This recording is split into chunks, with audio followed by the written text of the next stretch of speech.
ఉదయమే 5:30-6 గంటల ప్రాంతంలో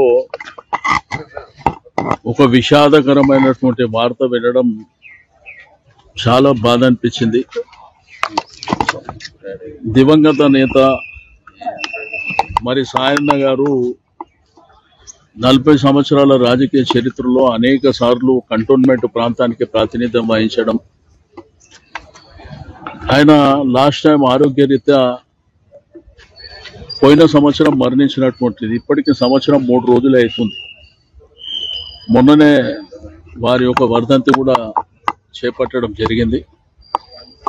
బట్ ఆ రోజుల్లో ఉన్న పరిస్థితుల్లో మరి మా పార్టీ అధ్యక్షుల వారు కేసీఆర్ గారు వారి కుటుంబానికి టికెట్ ఇవ్వాలన్నటువంటి ఉద్దేశంతోనే అమ్మాయికి టికెట్ ఇవ్వడం, అమ్మాయి కూడా మంచి మెజారిటీతో గెలవడం, అంటే కంటోన్మెంట్ ప్రజలు ఆ కుటుంబాన్ని, అక్కడ ఉన్నటువంటి కార్యకర్తలు ఆ కుటుంబాన్ని ఏ విధంగా గౌరవిస్తారో మనం చూసినాం.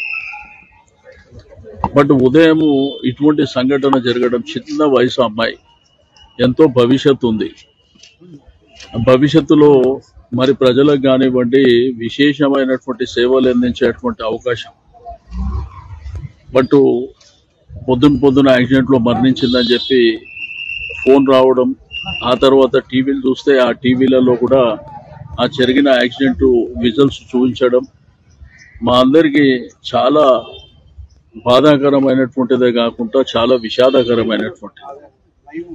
ఇటువంటి సంఘటన జరుగుతుందని చెప్పి మనం ఎవరం కూడా ఊహించినటువంటిది కాదు. బట్ విధిని మనం ఏం చేయలేం కాబట్టి మరి జరిగిన సంఘటన పట్ల మరి ఆ కుటుంబానికి మనము ధైర్యాన్ని ఇవ్వవలసినటువంటి అవసరం ఉన్నది. ఆ భగవంతుడు ఆ కుటుంబానికి అన్ని విధాలుగా ధైర్యాన్ని ప్రసాదించాలని కోరుకుంటూ మరి కొద్ది క్షణాల్లో డెడ్ బాడీ ఇక్కడికి రావడం జరుగుతుంది.